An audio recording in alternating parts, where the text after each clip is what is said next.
ایک لڑکا اپنے عام عمر لڑکوں کی طرح بہت زیادہ شرارتی تھا، مگر ایک دن ایسی غلطی اور شرارت کر دی کہ اس کے گھر مہمان آئے اور اس لڑکے کی ماں نے مہمانوں کے لیے سالن تیار کیا تو اس لڑکے نے سالن میں مٹی ڈال دی تو اس کی ماں کو غصہ آ گیا۔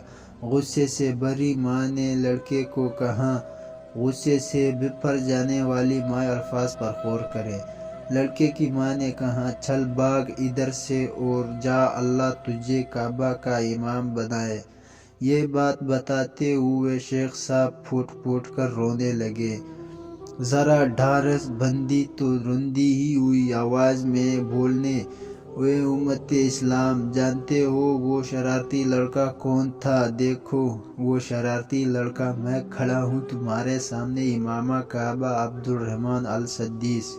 اللہ اکبر! اگر وہ شرارتی لڑکا شیخ عبدالرحمن السدیس حفظہ اللہ صاحب بذات خود ہو سکتے ہیں، جو ماں کی دعا کی بدولت حرم شریف کے ہر دل عزیز امام بن کر عالم اسلام میں دھڑکنے والے ہر دل پر راج کر رہے ہیں۔ شیخ صاحب فرماتے ہیں کہ اے ماؤ، اپنے اولاد کے بارے میں اللہ سے ڈرتی رہو، چاہے کتنا ہی غصہ کیوں نہ ہو، ان کے لیے منہ سے خیر کے کلمے ہی نکالا کرو۔ اولاد کو لعن طعن اور بد دعائیں دینے والی مائیں سن لے کہ والدین کی ہر دعا بد دعا قبول کی جاتی ہے۔ رسول اللہ صلی اللہ علیہ وسلم نے فرمایا، ایک درخت ایسا بھی ہے جس پر کبھی خزاں نہیں آتی۔ مسلمان کو اس درخت سے تشبیہ دیا جا سکتا ہے، بتاؤ بھلا وہ کون سا درخت ہے؟ یہ سن کر صحابہ کرام کے خیالات جنگل کے مختلف درختوں کی طرف گئے۔ حضرت عبداللہ بن عمر رضی اللہ تعالیٰ عنہ کہتے ہیں، میرے دل میں آیا کہ وہ کھجور کا درخت ہو سکتا ہے، مگر میں مجلس میں کم عمر ہونے کی وجہ سے کچھ کہتے ہوئے شرما گیا۔ پھر صحابہ کرام نے عرض کیا، یا رسول اللہ، آپ ہی بتا دیں وہ کون سا درخت ہے؟ آپ صلی اللہ علیہ وسلم نے فرمایا، وہ کھجور کا درخت ہے۔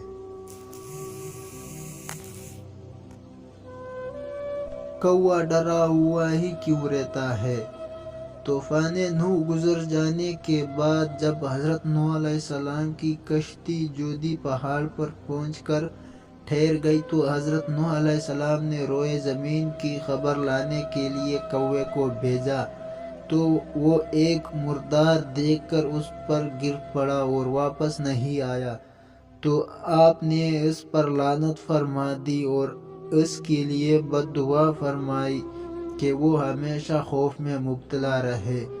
چنانچہ کوے کو حل و حرم میں کہیں بھی پناہ نہیں ہے۔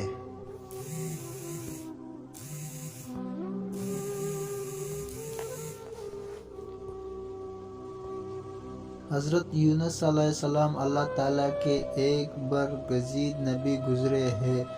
آپ کے والد کا نام متی اور تعلق قوم بنی اسرائیل سے تھا۔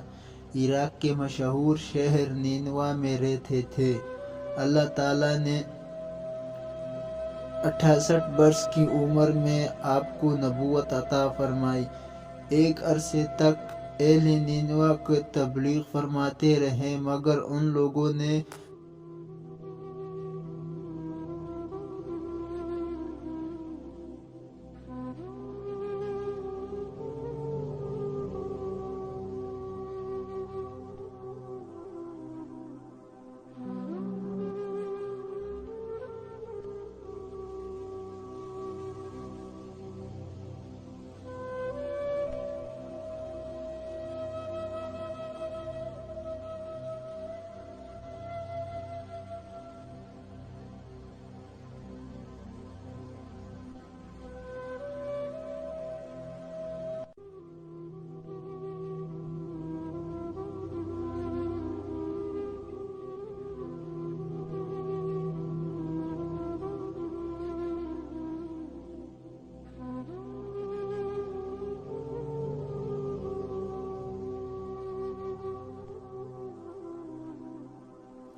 عرق گلاب کے اندر شہد ملا کر چہرے پر لگاؤ، رنگ دودھ جیسا سفید ہو جائے گا اور چہرہ جوان نظر آنے لگے گا۔